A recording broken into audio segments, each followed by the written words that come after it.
Okay, so welcome back from spring break. I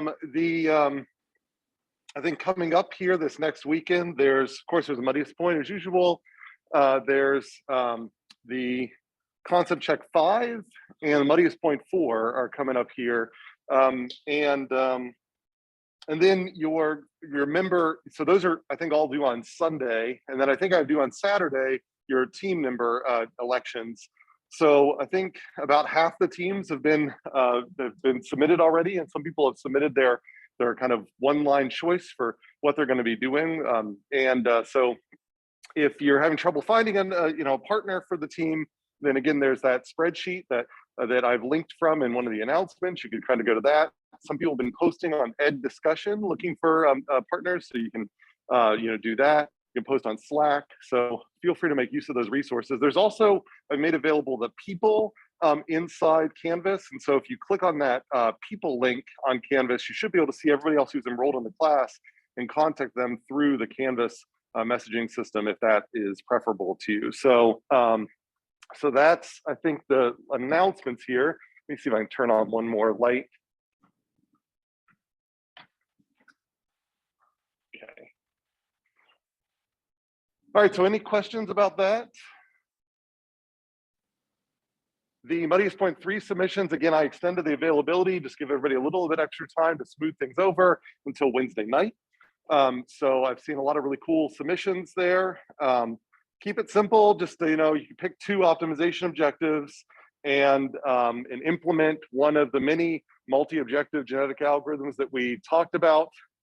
You don't have to do anything too sophisticated. You can take the genetic algorithm you did in Muddiest Point 1 and modify it with, say, Pareto ranking or something like that, and maybe add elitism or not.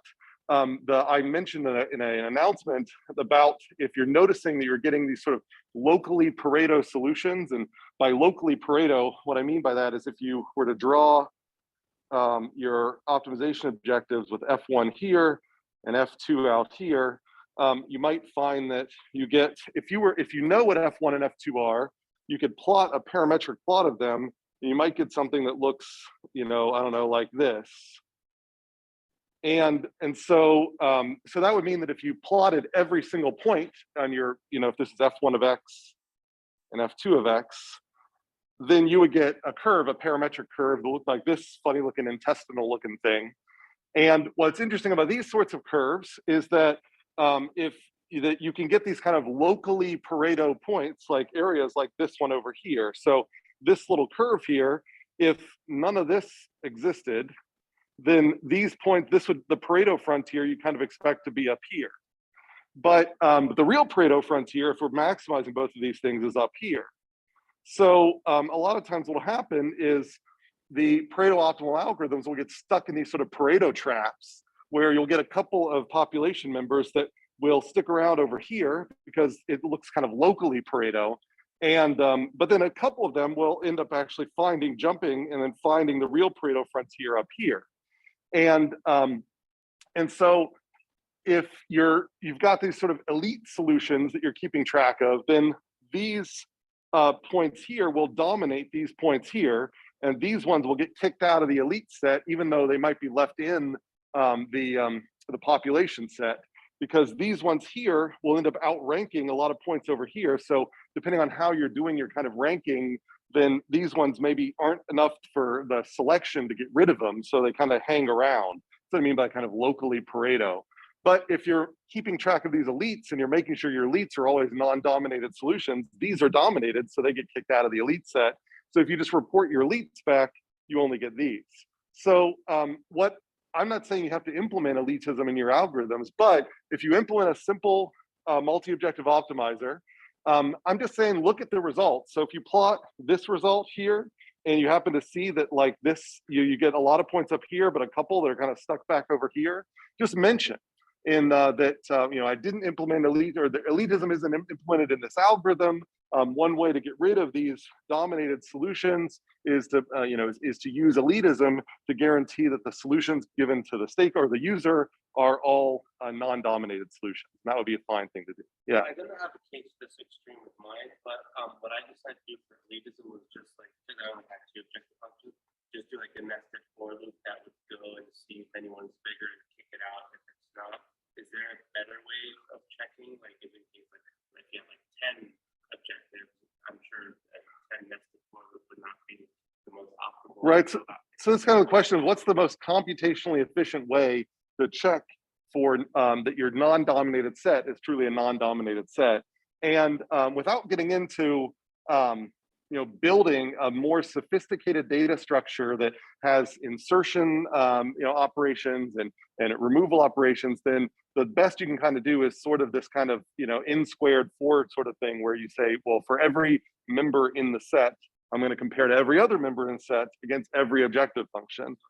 And that's the kind of that's sort of the simple, I mean, that's the big reason why multi-objective optimization is so computationally costly, is it requires a lot of these things. So if you're really clever about whenever you introduce these points, then there may be ways, again, there are data structures you can build that can make the insertion of these points kind of do some of that math for you, so you don't have to kind of redo it every single time. Because it seems kind of crazy if my non-dominated set has always got like A, B, C, and D in it, and I'm just inserting an E, it seems crazy I have to compare A, B, C, and D against each other if I already did that the last time around.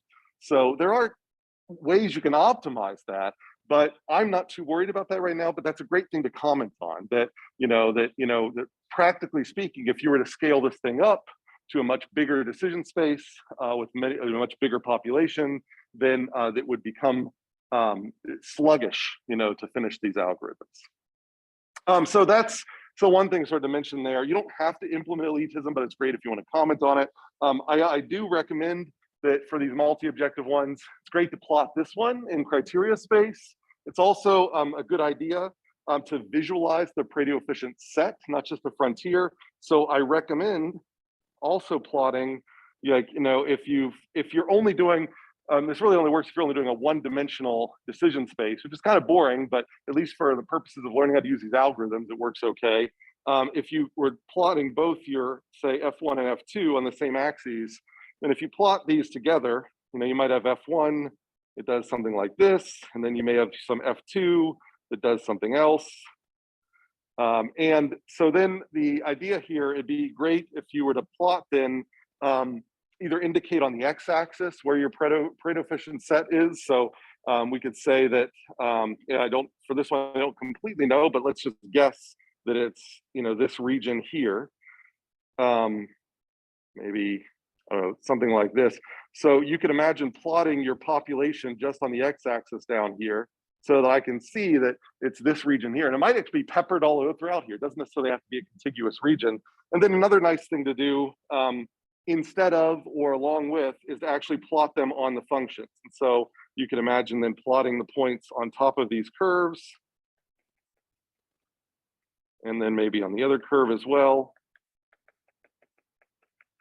And so what that does is, so in this shows in criteria space, if like you end up showing that here's all your points up here, the curve is kind of like the ground truth, that in reality, we would never know this curve. That's why we're doing the optimizer. But because we know it, because we're just testing the algorithm, we can plot the curve and we can show the points are in the right spot on the curve, check. And then we can say, well, let's then also evaluate what it looks like. Well, we can then plot in this space, we can actually see what those X points are. So this hides what the X points are. This exposes what they are. And it kind of then confirms that they do what we're expecting, which if it's Pareto efficient, you'd always expect for two of these to kind of live in the trade-off regions. So in regions where these curves are doing the same thing, so I actually think I got this wrong here, because this slope is kind of increasing at the same as this slope. So this region would likely not be in the Pareto set, because you can always do better by just moving to the right. So, so where the slopes agree is probably not going to be in your set, but where slopes disagree will be in the set. But there can again be these local regions where, even though the slopes disagree, there's a region elsewhere where the slopes disagree and both objectives are much, much higher. And that will be the one that shows up in the set, because that region dominates the other region. So those are just sort of things that, you know, just like you to reflect upon, and just things to consider as you're visualizing these, as you're making your argument in your 1 to 2 page write-up or whatever. Yeah. I'm just curious, here there's like the fake Pareto frontier on the bottom, and there's the actual one. Is there any way to distinguish that on the actual that graph, or? Yeah, so on the spot here, if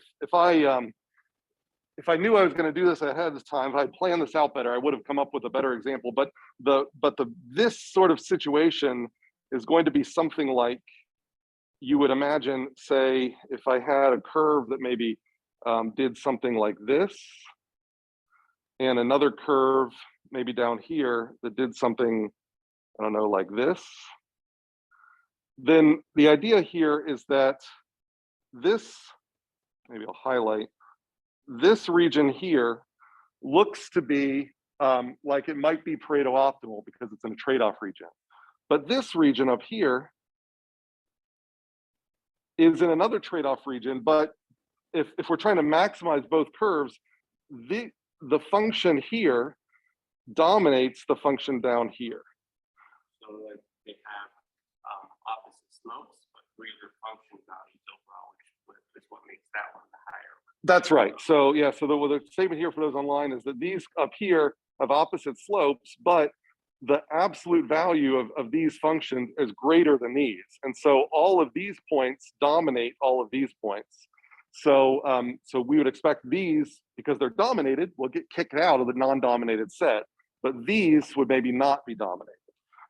The fact that these keep going up, though, suggests that that actually maybe there's, you know, more realistically, this I probably should have drawn coming back down or something like that, because the fact that I drew these continuing to rise suggests that I can do better than this region by going to some other region over here. So eventually I might get to points that dominate these points, but that's kind of the thing you're going to see here, is if you do see these kind of local regions, it'll be that there's going to be trade-offs there, but there will be trade-offs elsewhere that are at higher values of both functions, and that will dominate the trade-offs in the other region. Okay. And so things I'm hoping you're going to see through this whole thing is if you just implement a really simple multi-objective optimizer, you're going to get a couple points on the Pareto frontier, but there's going to be big gaps. And then you're going to say, oh, since there's big gaps, this shows how we can use diversity maintenance or diversity preservation methods to try to enhance the diversity here. I'm not asking you to implement those, but I want you to sort of show me an example where you've now seen that, oh, there's these big scattered chunks. So this is clearly not an ideal Pareto optimizer. So those are the sorts of things that I want you to look at these things and just make a couple of reflections. And so, like I kind of said, I think earlier in one of the classes, 90% of these things is just implementing the algorithm that we talked about in class. And then the other 10% is using your demo to sort of tell me something interesting. Like, as you can see in this output, we found the Pareto frontier, but it's a little bit sparsely covered than it would be in the ideal case. All right, I see a question online. I'm trying to optimize the pair of functions I sent as an example before spring break, and the algo gave 2 frontiers. And like I was saying here, 1 each in first quadrant and 1 each in first and second quadrant of the parametric curve, which seemed correct to me, but I wanted to clarify what would be a perfect answer for it. Is there a local frontier in that problem? So I did happen to send out, and I forget exactly the function I sent out. Someone actually emailed me about one of their problems that they were doing, and they had proposed a couple of functions, and that kind of inspired me to sort of dream up that example. And so I gave kind of a function where it was like a sine function and a sine function with a different frequency, and one of them I think was scaled by x. And in that case, and I think I shared this curve, and it did have a character that looked like this. And in that problem, in fact, I think in that problem, it was a little bit uglier. I think it had like, you know, it actually went down up here and then it curved around. And up here, there's like a little bit of a turn, and then down here, there's a little bit of a turn, and some other stuff happened down here. So there are a bunch of curves there in that parametric plot. And you say, what would be the right solution?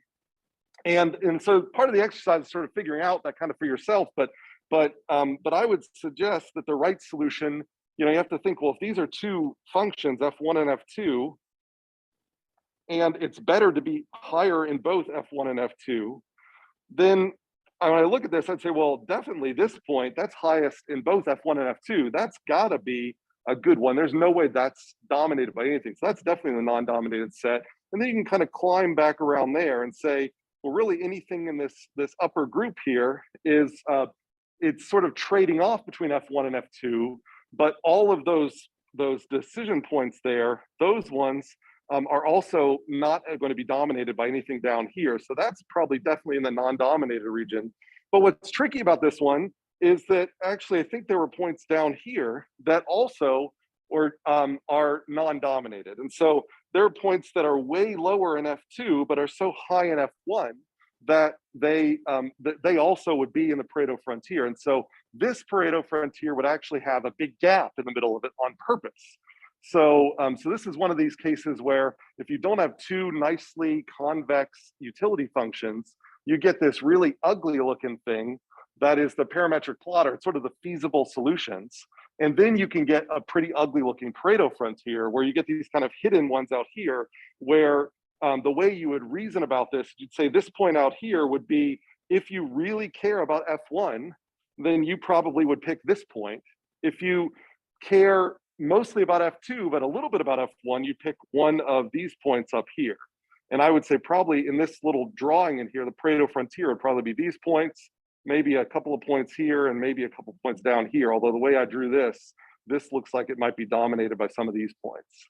So, so it's not like in the other examples I've got, kind of suggested the Pareto frontier always looks like that, but really you can have Pareto frontiers that are kind of perforated like this. All right, I hope that answers the question online.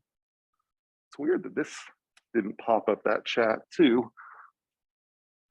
Any other questions? Mini project 3. All right, like I said, so mini project 3, it's a good one to try because again, you only have to do a couple of these mini projects. Mini project 4 is on multimodal optimization.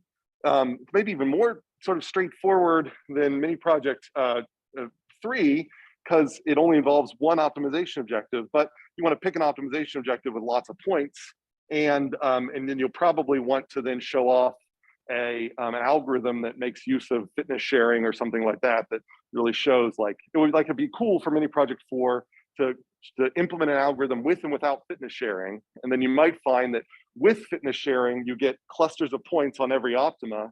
And without fitness sharing, they all suck into one optima, which may or may not be the global. And that would be a cool demo, something like that.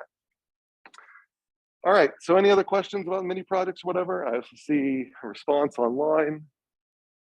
Okay, good. All right, great. So moving forward here, so now we're in this new unit, unit 6, where we're talking again as a reminder about distributed AI and swarm intelligence.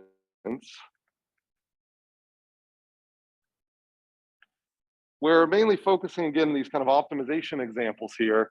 And the big difference here between the algorithms we've seen so far, the algorithms seen so far have not been inspired by entities that have a lot of their own local intelligence. So even when we talk about genetic algorithms, we're not, even though we're talking about the evolution of living things, we don't actually care that those living things are doing anything particularly computational.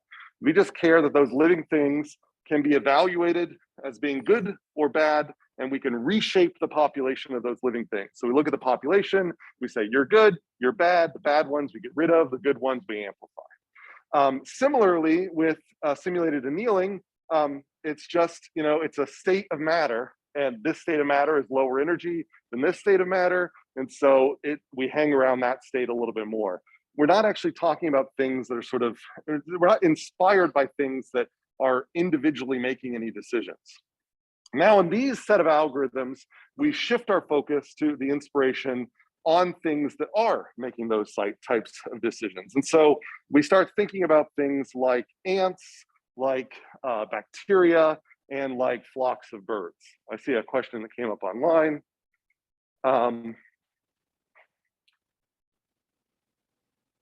Question line is, if I did my mini project 3, finding a Pareto frontier with and without fitness sharing, does that count as mini project 4 too?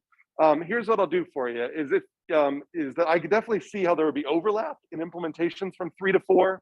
If you take your 3 code and slightly refactor it, well, not refactor it, but just sort of modulate it a little bit to be about a single objective, then yeah, I mean, I think you can reuse that. I mean, I've already said that you can reuse code for mini project 1 is kind of your like canonical GA, and you can kind of mutate the GA into these other forms. But I would be okay with you taking your mini project 3 and saying, well, I originally used this code for multi-objective, but now I'm going to modify it in a minor way to make it for single objective multimodal, and that's fine with me.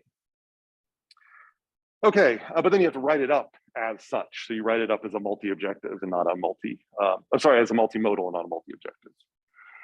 Okay, so we started talking an example of this, moving up to what's now known as ant colony optimization, which you can find, or ACO, which you can find as a preloaded optimizer in many software packages, and you can build physically embodied versions where you've got robots running around that are sort of trying to do ant colony optimization in a physical space, radioing to each other. I've actually even seen robots that lay alcohol trails on the ground, and they are actually be able to sense where there's higher alcohol concentrations, and so they actually are using, a sort of mechanical version of pheromones.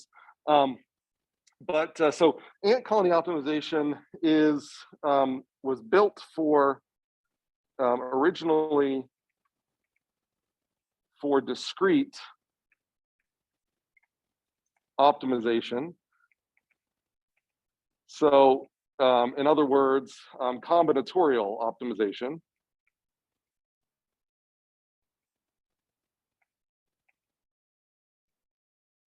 And so this is different than a lot of the other algorithms that we've talked about so far, genetic algorithms, simulated annealing, you can use for combinatorial optimization. So, but this is designed specifically for it. Now, there have now been extensions of ant colony optimization that apply to continuous spaces. I know, like Georgios Fanekos, a professor here in Sky, I think early in his career, he actually used an adaptation of ant colony optimization for continuous spaces to do some of his work in cyber physical systems. So trying to find counter examples that prove safety conditions wrong in physical systems like autonomous cars and things like that, using ant colony optimization to search through that continuous space. So you can make those. Yeah, go ahead. It's like integer maximization, like where you're maximizing, minimizing, but your number has to stay an integer. Would that be considered discrete? Yes, right. So for example, integer programs. So yeah, so what I mean by combinatorial optimization is you, rather than choosing a set of values over smooth intervals, you're choosing your decision variables from a finite or at least countable set. And so, so decision variable like x1 is going to be in a countable set. So this is, contrast with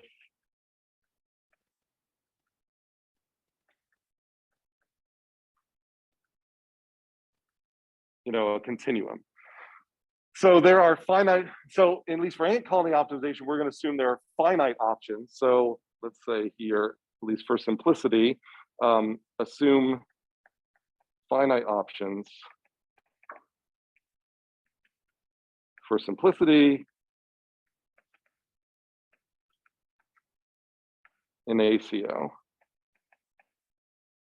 right, so that's kind of the problems we're handling here. Now, so ant colony optimization, it's kind of originally dreamed up by someone who's still pretty influential in the metaheuristic world, Marco Dorigo, who it's in Europe. Actually, one of his grad students was a postdoc in my lab once upon a time. So Dorigo, early in his career, dreamed up ant system. which shares all of the sort of salient bio-inspired features of ant colony optimization. But as I'm going to mention here again, after he sort of dreamed up ant system and they tested it on sort of standard combinatorial problems like the traveling salesman problem, turns out that there were that it didn't actually perform that well relative to standard off-the-shelf methods that you find in operations research to solve the TSP and so on. So so Dorigo and a collaborator, maybe a grad student at that time, actually then added to ant system a bunch of pragmatic things like elitism and things like that, like we've been talking about with Pareto optimality, and that ended up bringing ant systems performance closer to the performance of other optimizers out there, making it competitive. And that's modern ACO is really ant system with all of these little modifications, where these modifications really aren't bio-inspired, they're just practical. So I'm covering sort of the basics of ant system, and I'm just going to sort of do a hand wave over some of the modifications of ant system that turned it into ACO, because when people talk about ACO, what they think about is ant system, and then the rest of it is just practical stuff. So, I already kind of started to introduce this last time. So the idea behind ant system, which, again, this is the prototypical sort of prototype of ACO, is that you take all your decision variables and you think of them as kind of steps farther away from an ant nest. And so you imagine ants are foraging. So you imagine you've got kind of an ant colony here. And that ant colony is trying to get to food over here. And it's got multiple paths that it can take to that food.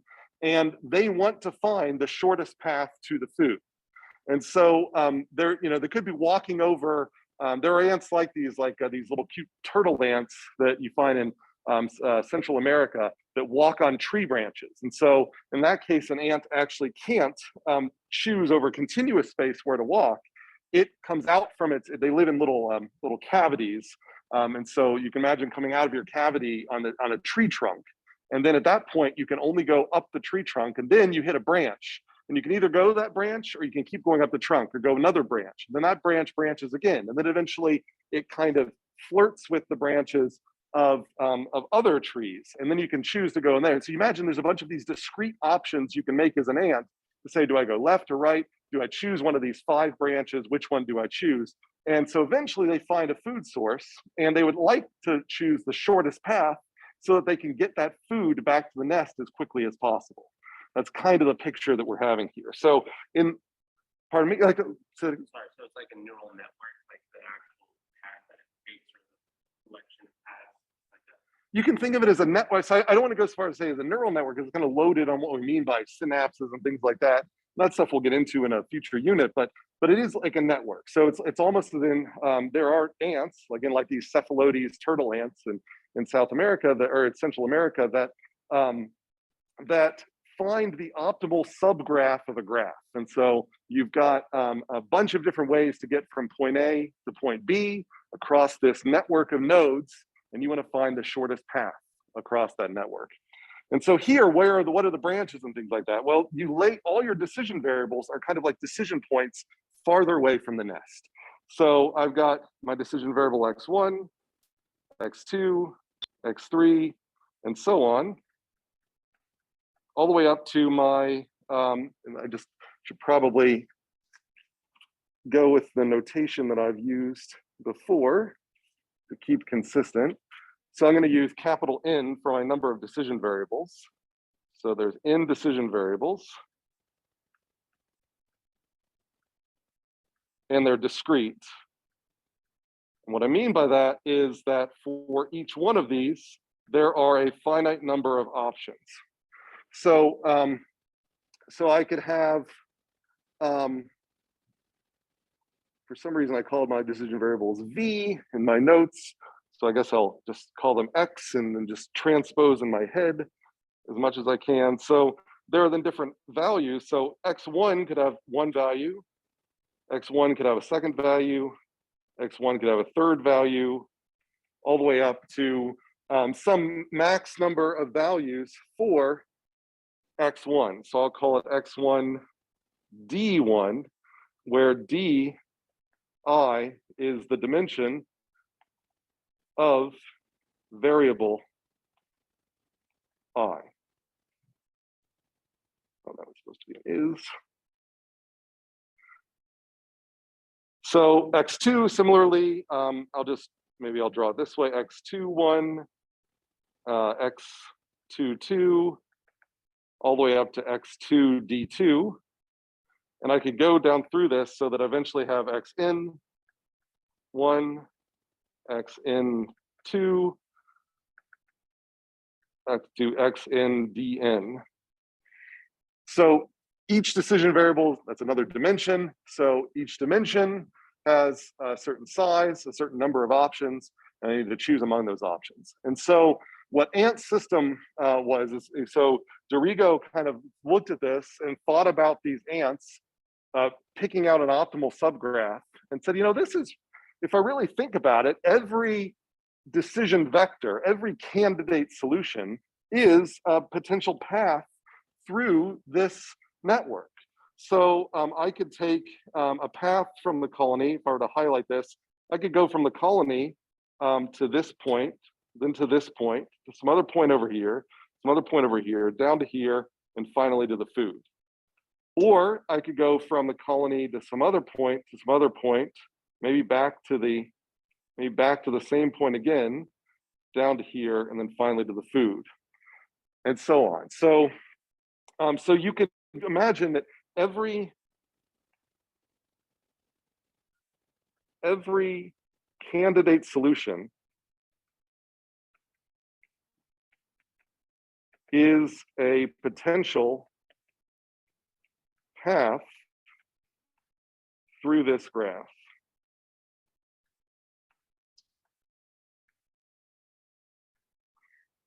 And if you do want to make connections to neural networks or whatever, if you thought about these as hidden layers, again, we'll talk about all this, define what the heck I mean by this. If you're not familiar with this terminology, then you can think of each one of these as layers. They potentially are fully connected layers, but we're trying to sort of sparsen the network by just creating these single paths. So each one of these could be connected to each one of these, but we're just finding this sort of sparse path all the way through.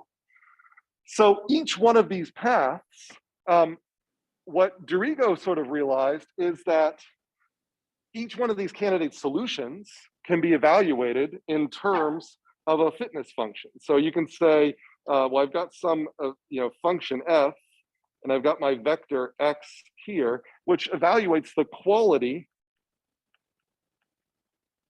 of the candidate.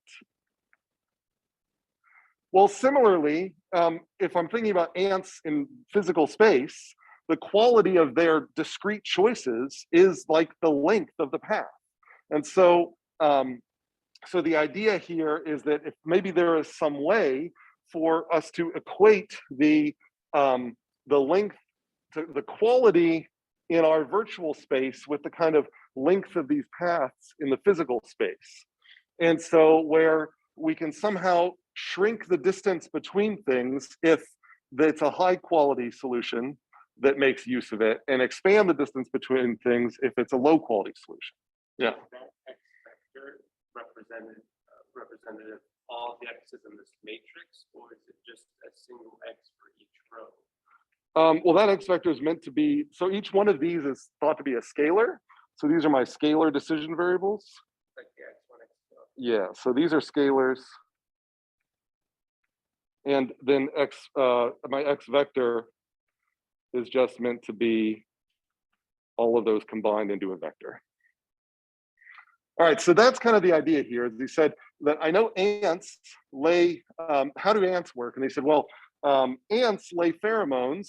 Well, in his sort of conception of that, so not all, like I said, I want to qualify this to say that not all ants do this, but the ants that you often hear about in kind of, Bio 101, the kind of cartoon version of ants is kind of what this is based off of. And the way they kind of it's kind of an oversimplistic description, but the way they work is that as they move from along a path, if an ant were to go along a path and find food, then she will go back along that path, laying pheromone, potentially in proportion to the quality of this food. And so she will lay some pheromone along this path. Now, if ants leaving the colony don't see any pheromone concentrations in front of them, it's just everything smells like air, then they'll just randomly choose which way to go. Or they'll go based on their memory or some other cues. But if they smell a strong concentration, then they will then go more, they'll be more likely to follow that concentration than another path. And so what Dorigo said is, well, if we somehow could use that same type of reinforcement. So we basically take a path, so we form a decision vector, and then when we hit the food, we're like evaluating that decision vector in terms of F. And then based on what we get out of that, that tells us how much pheromone we lay down on this trail. And that amount of pheromone will then cause some other ants to take segments of this path more often than they would otherwise. And so gradually, as you get higher and higher quality solutions, then you'll get more and more reinforcement on these paths, leading more and more ants to take that solution, and they'll stop it. So you get less exploration and more exploitation. So that's kind of the idea here. So how does that end up getting implemented? And by the way, this idea is one that people will label stigmergy, is the fancy word for it in swarm intelligence. And so stigmergy we can view as a coordination through modification of the environment.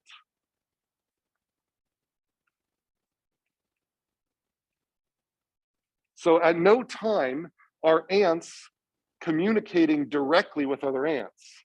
They are laying pheromones on the ground, and those pheromones are not like, you wouldn't naturally find those. And so if another ant happens to come upon that pheromone, she knows that it was probably left by another ant from her colony, but she doesn't know exactly who. So it's been a modification of that. Stigmergy doesn't have to be laying things down, it can also be reorganizing things. So it's kind of like if I were to set a Rubik's Cube on this desk, and you guys, let's say I'm always, I'm never quite always on time. Occasionally I am, but let's say I was chronically late. Then you might, some of you might see that Rubik's Cube, and you'd come up and you'd advance the Rubik's Cube a few squares, closer to being complete. And but then I would arrive and you put it down. And so eventually, by the end of the semester, that Rubik's Cube might be complete. And it might be complete by not just one student, it could be anybody in the room. And so that's kind of an example where actually seeing the progress from previous workers influences the work of the future. So this idea of stigmergy, this actually came from a French researcher looking at termites. And in that case, in the termite case, they saw that termites would build these structures, but it seemed like a termite was making her decision about where to put the next particle in the wall based on kind of how the wall already looked. So it's like you can actually imagine just modifying, every worker comes and evaluates like where she should do her next work based on what work has already been done in front of her. Workers aren't collaborating with each other. They're just kind of responding to the environment, but they're also changing the environments, which creates coordination among them. And that's this idea of stigmergy. Yeah.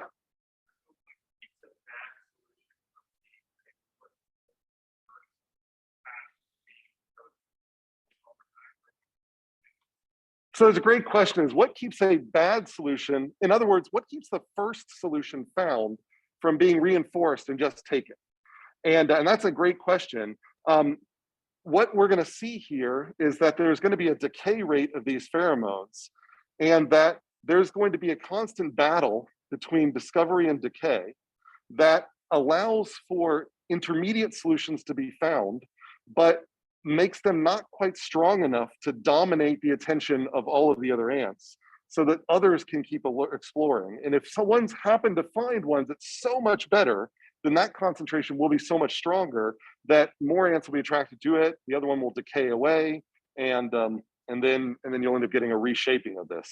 One of the things people like about ant colony optimization is that when it converges, you typically actually converge to maybe 2 or 3 different paths. So you actually get not just one solution out, you get 2 or 3 solutions that are pretty good. Whereas in genetic algorithms, you might get a population that's clustered around the max, and any one of those are kind of fine. But from a discrete perspective, it's a little bit more like multimodal optimization, where maybe you get the top 3 solutions out, but you don't necessarily find them in that order. So you might find a lower one, and then it just happens to stick around. But we have to tune the decay rates and the deposition rates carefully, because if we deposit way too much and we decay way too slowly, exactly what you said will happen. All right, any other questions about this basic framework? I see some questions online, or at least one. So there's a question online, how does this differ from reinforcement learning? So reinforcement learning, which we'll talk a little bit more about when we get into neural networks, is kind of a very general framework, and you could think about stigmergic mechanisms for distributed reinforcement learning for sure. So we haven't talked about reinforcement learning, but reinforcement learning basically is how an agent can manipulate its environment, learn from those manipulations, and then change its next actions based on that.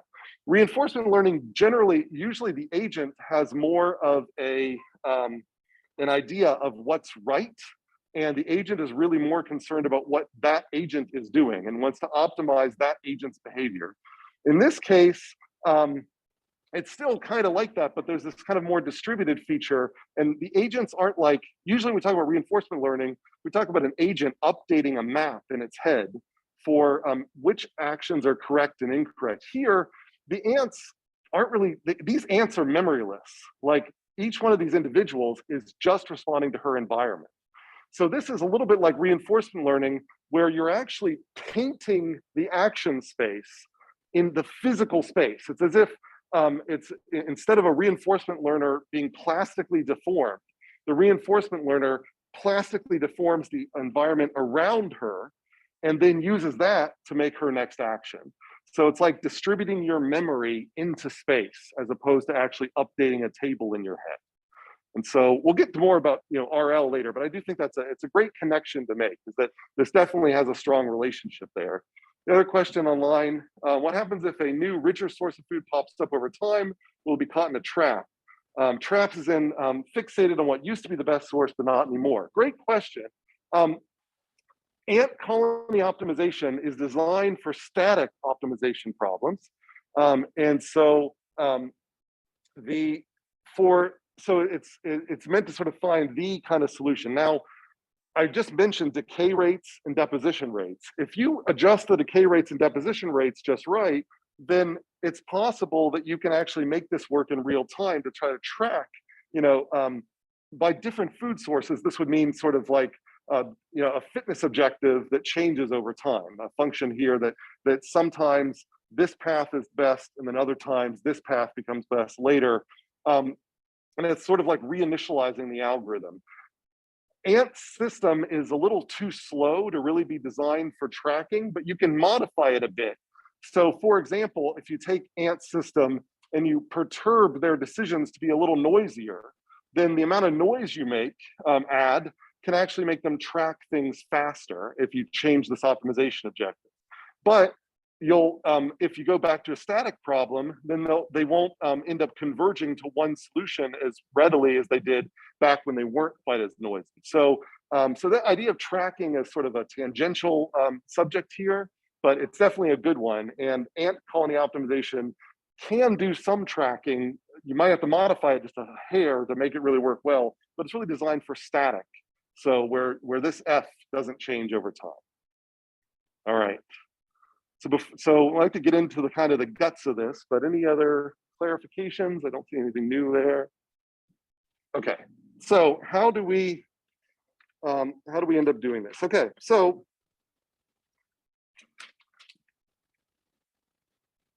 so what I'm going to do is, like I said, so every time I have picked, let's not worry about how we form the first path, but you can just say we draw the first path randomly. And then we need to evaluate the quality of that first path. And so I am going to create a hyperparameter.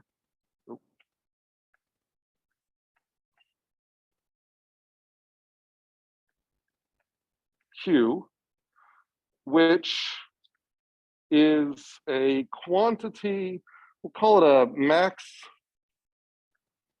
quantity. I don't want to call it max. We'll say it's, which is related to the maximum amount of pheromone laid at a node. And I guess I should clarify here that we create auxiliary variables for each possible value of each decision variable. So, like I mentioned before, like if I have, x1 can take on values x11, x12, all the way up to x1 d1.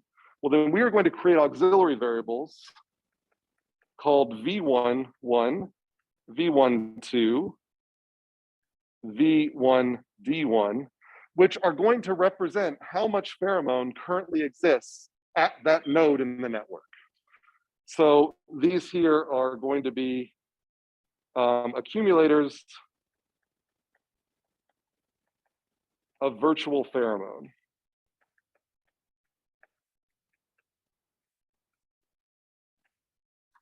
All right, so we have now that we've assembled a whole path and we've evaluated the fitness of that path, that decision vector, we need to figure out how much to add to these accumulators. And so basically what we're gonna do is we are going to add Q, let me just make that a little bit clearer, Q divided by F of my X vector to every, and I guess I'll make this xj, considering this is ant j. So this is, I'll write this in a second. So, well, okay, so xj is path of ant j. So we're going to add q, that hyperparameter, divided by f of xj to every value v. So I don't want to, I'll say k comma l. I'm running out of indices here. To every value along xj hat's path. And this, by the way, is assuming minimization.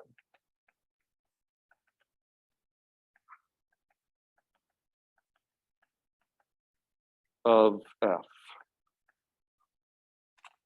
All right, so we can think of F as an analog for path length, or F as an analog for, so it's something you want to minimize. So we're saying that we found some food source, Q, and it has a particular quality, and so that's a hyperparameter we can set. And we evaluate how long the path is. And by how long the path is, I mean, we just take the X vector that comes out of the path, run it in the optimization objective. And if that optimization objective is giant, which is bad, we're going to divide Q down by a lot. If that optimization objective is small, which is good, we're going to divide Q down by not that much. And then whatever we end up getting out of there, that is going to be added to each one of these nodes. along all of the path. Okay, and so that's how we add these pheromones. And then we are going to, and I'll write one expression that captures both of these elements here in a second. So that's the first thing we do here. And then the second thing that we do is we have to then decay. So we want to decrease the concentrations by a fraction. So then we also decrease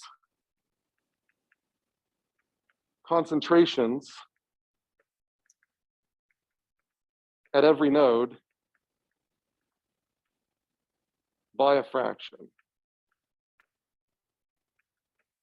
And that's my decay function. All right, and so I can put both of those together into an expression here where, yeah, I'll just write it that way. So together,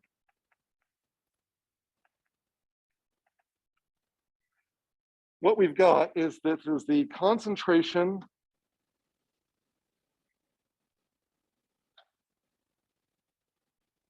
this here is the next concentration at V, I, comma, D. By the next, I mean at the next time step. So in other words, at next time step.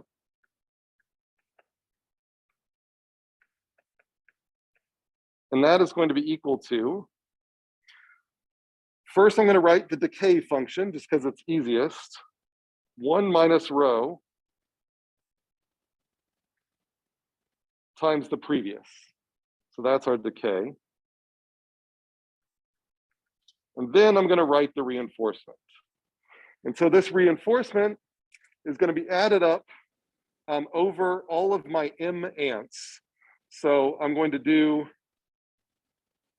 the sum from J equals 1 to M of this delta C I J comma D. And so this is for reinforcement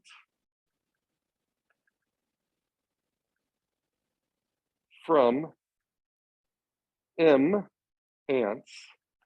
And then this delta CI, that's kind of the expression that I had before.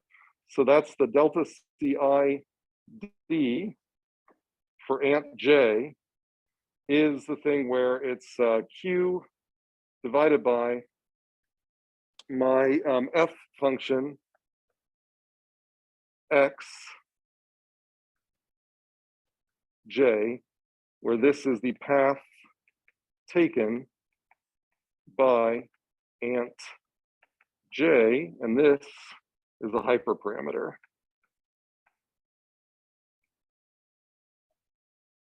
And that sets up the dynamics of these pheromones. We haven't set up the recruitment dynamics yet. That's the next step, which will be, I think, easier than to look at than this. But this sets up these dynamics where you're constantly causing the pheromones to increase by this amount and decrease by this amount. I should also, I guess, say that this rho is a hyperparameter as well. So rho is going to be between 0 and 1. All right, so any questions about this formulation here? Just decay and reinforcement.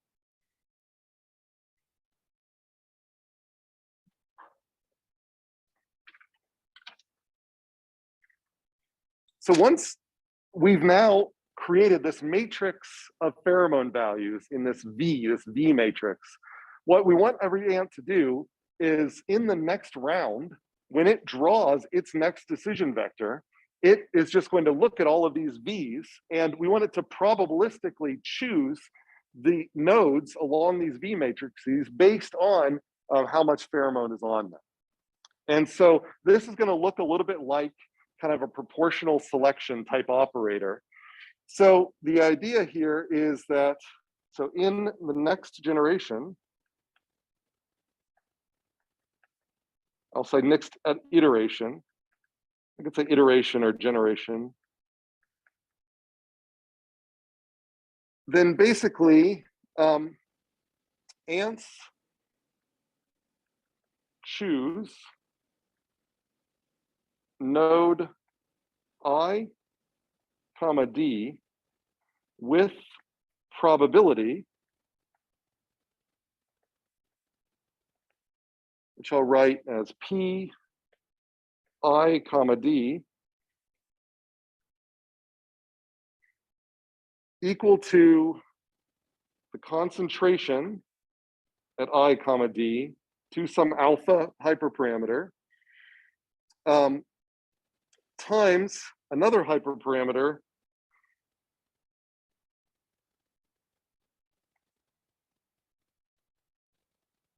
which we'll see in a second here, divided by this kind of normalization here from K equals 1 to the number of dimensions for this variable.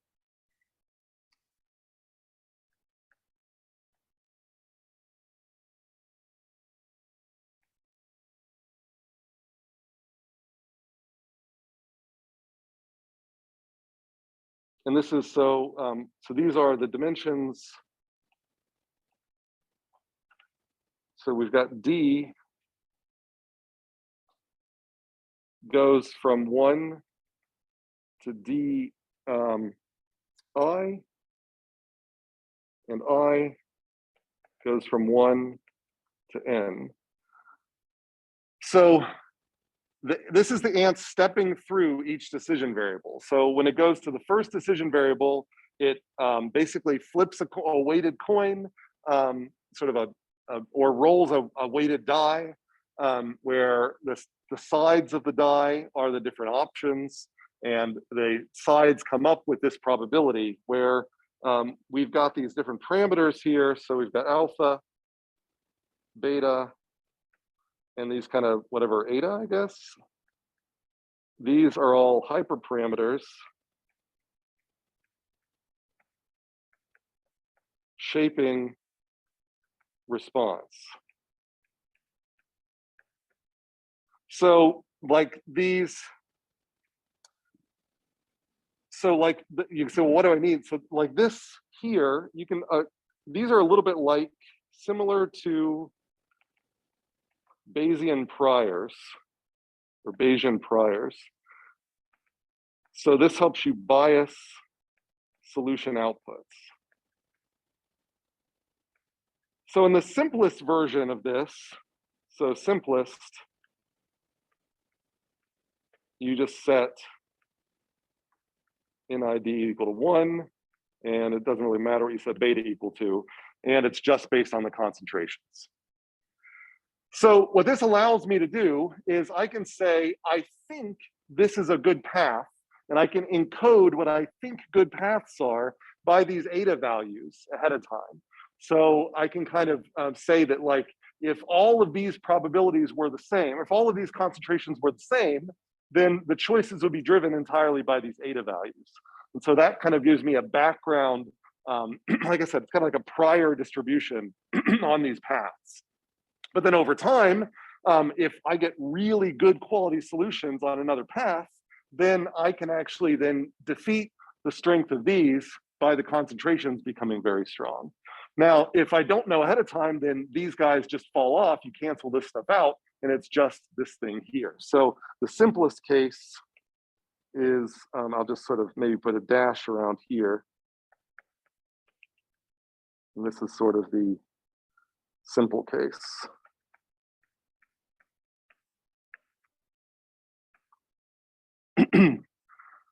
All right, so questions about that. This is how each ant, so we've got, again, M ants, draw next decision variable value according to this probability.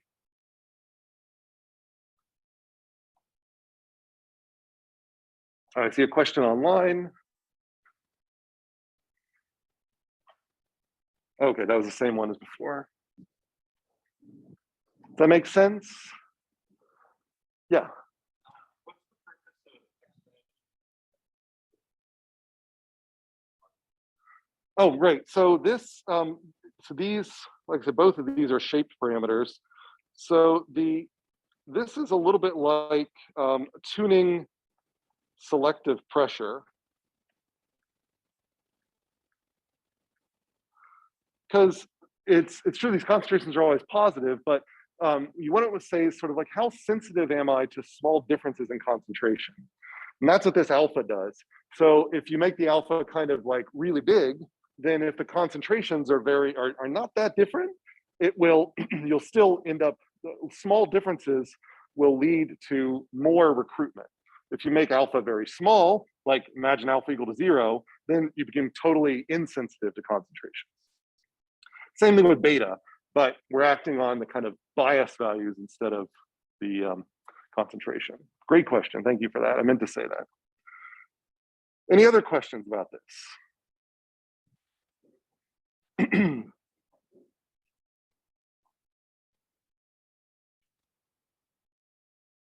All right, so I do have some sort of pseudocode here, but I don't think I'm going to go through it. But happy to take, hopefully this is kind of clear. So it's a relatively simple algorithm. You choose the number of ants, and so choosing the number of ants, you're kind of choosing how many times you're sampling from this distribution, and that sets you up kind of a way to kind of sort of create a histogram of solutions that are consistent with this thing, and then you iterate through these things where you go down through every variable and every value of every variable, update the concentrations, evaluate the probabilities that are associated with that new concentration, and then you go through each one of your ants, and then you create new samples with these new concentration values, these new probabilities, and you just let that thing go, and eventually it converges maybe to 2 or 3 of the best solutions available. So it's a good solution for real routing networks where failure leads to quick rerouting. And so because you end up kind of converging to a couple of different paths, if even though it's a static optimization problem, you've always got both of those paths available, and maybe you always send traffic down those paths. And if one of those paths gets removed, or there's a failure along it, then you've at least got another one that's immediately up and running. So that's one of the reasons why people like ACO for this. I have gone to transportation conferences where people have proposed implementing ACO actually in highway systems. So, you're driving along, you look up, and you actually see a billboard that tells you how many minutes it is to downtown Phoenix or whatever, and it might tell you along different routes. Well, you can imagine those directing you even further, sort of actually saying, oh, by the way, if you're reading this right now, you really need to take this way.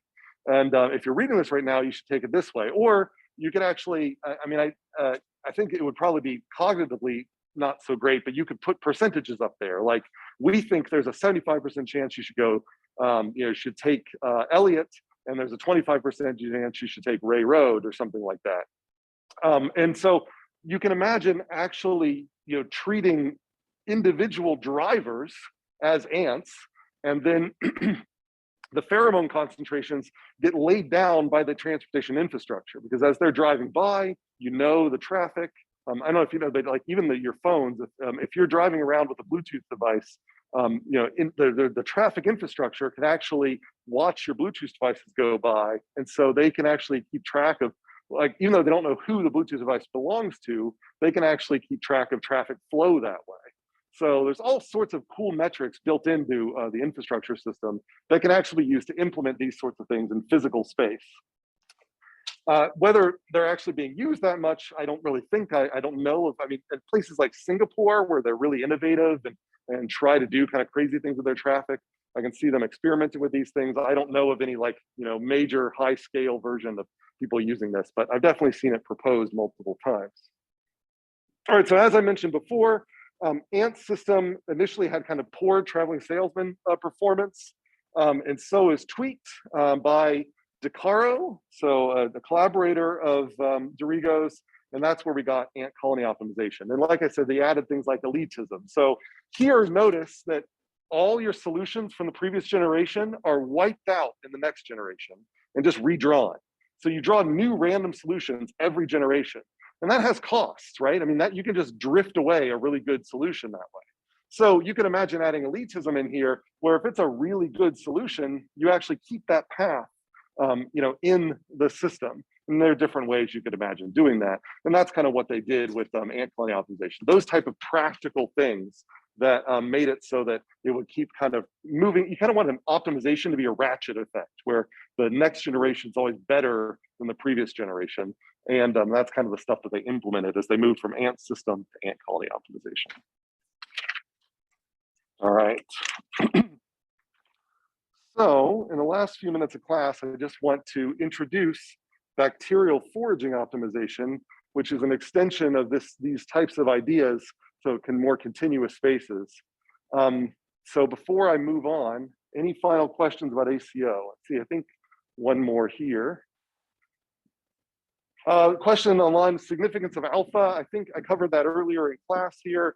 So hopefully you caught that there, but basically it's a shaped parameter which affects the sensitivity of concentration differences. A low alpha means you don't pay any attention to concentrations. A very, very high alpha means even small differences in concentrations are going to attract a lot of recruitment. Anything else?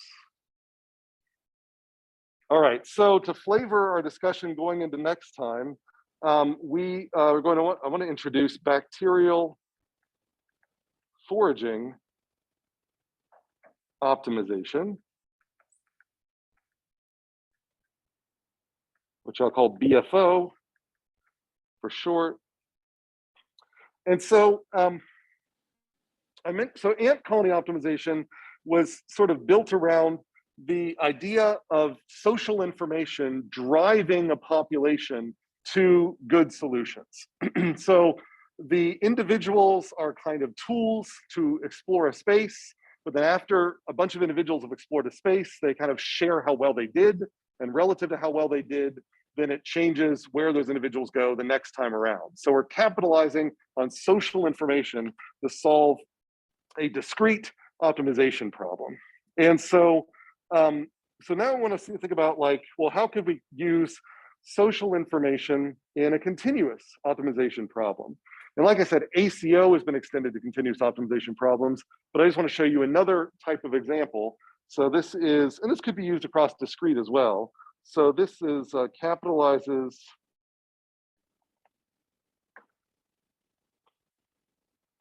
on individual exploration and social information to solve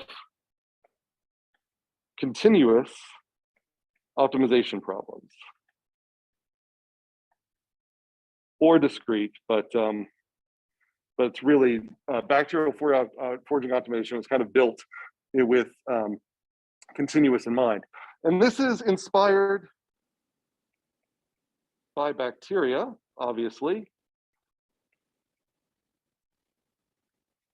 And I'll probably just get the inspiration out here. So,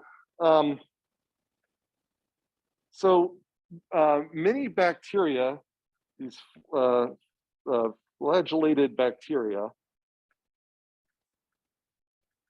do this thing known as run and tumble.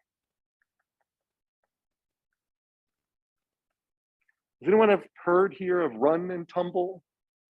This is kind of a thing that comes up, sort of one of these well-known examples from microbiology.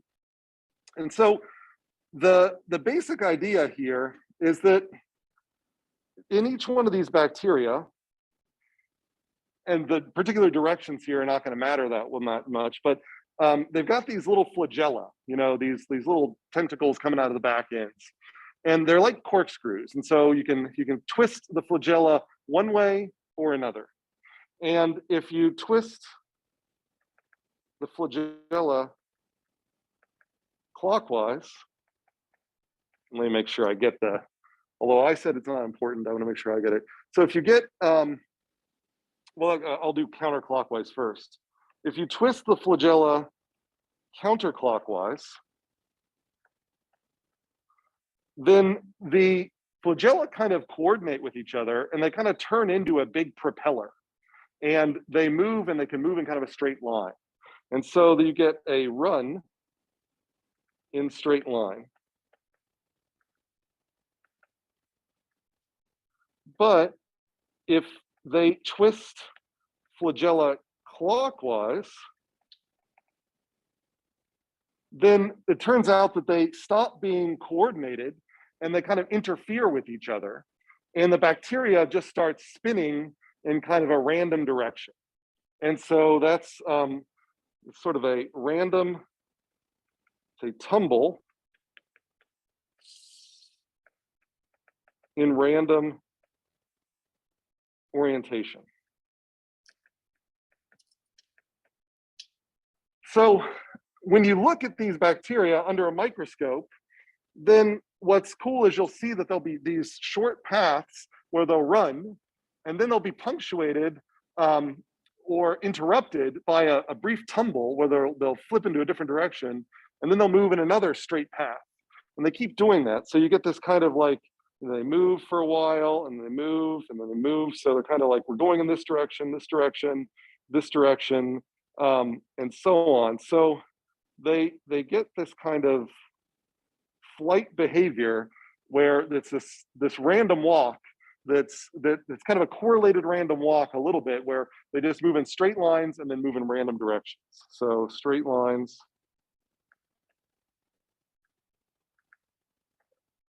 and random reorientation.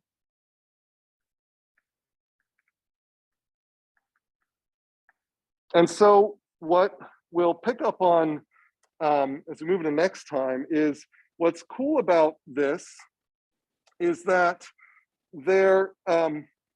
what they find is, if you look at a single bacterium, you can give them a food concentration. So basically you can put, like, in a petri dish, you can put a big chunk of food, and it creates, and if you let it diffuse, it creates this nutrient concentration that is kind of going downhill from the center here. And so if you inoculate, if you put a little bacteria here and then watch that bacteria, then it turns out that most of its runs will be toward the food, and most of its tumbles will occur when a run has started to move against the upward gradient. So in other words, as long as they're moving in a direction that is increasing in the gradient, or sorry, increasing in food concentration, they keep running. But when the food concentration suddenly drops or starts going in the wrong direction, they are much more likely to tumble. And so this allows a bacteria to say, as long as things are going well or getting better, keep going in that direction. But if things start going not so well, reorient and try a different direction. And if that different direction is still bad, reorient more. And eventually you'll hopefully randomly find the right direction again. And there's a couple of things that are cool about this. So the one thing that's kind of cool about this is, you might think, well, how the heck is a bacteria figuring out that it's going up a concentration gradient? It turns out bacteria are too small. Like, you might say, well, the easiest thing is, like, you can look at the concentration of the head of the bacteria and the tail of the bacteria. And if they're different, you can calculate a gradient across there. Turns out they're too small for that. So bacteria actually are integrating across time. So they have a type of memory inside these tiny little bacteria. These single cell organisms that don't even have a nucleus are somehow, having memory of their recent past in terms of concentration, which is just wild. But the cool thing that we make use of, and I'll stop here after I say this, is that this allows individual bacteria to climb local gradients, but they get caught in traps. And so what they do is they emit chemicals that also influence their run and tumble. So as they're individually climbing food concentrations, they're also globally responding to signals from other bacteria, and that helps them get out of local traps. Because if they get stuck at what seems to be a good point, but they can get a strong concentration of chemical communication from another bacteria, they'll ignore their current spot and head towards that other bacteria. So it allows them to both individually search while also socially benefiting. And that is what bacterial foraging optimization is based off of. And we'll start talking about that Thursday. So I'll take this question, but I don't want to keep in the rest of you any longer. So if you feel you need to go, feel free to go. And that's all the new content I have. Question? So when you're explaining like this gradient and trying to climb up, this seems very similar to just like a generalized gradient segment.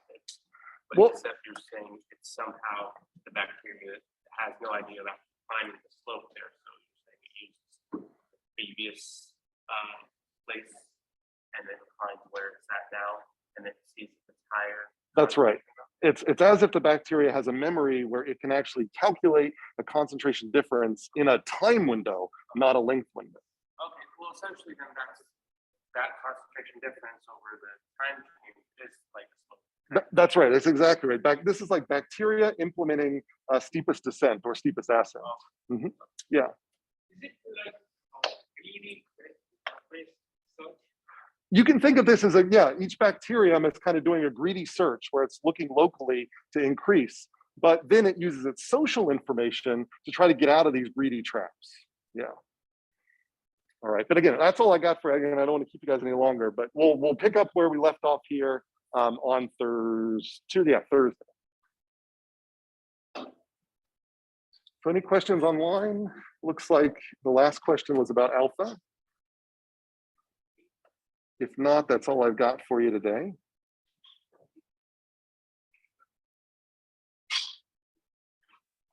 All right, well, in that case, I'm going to end the recording. If anything comes up, you too, feel free to send me a note.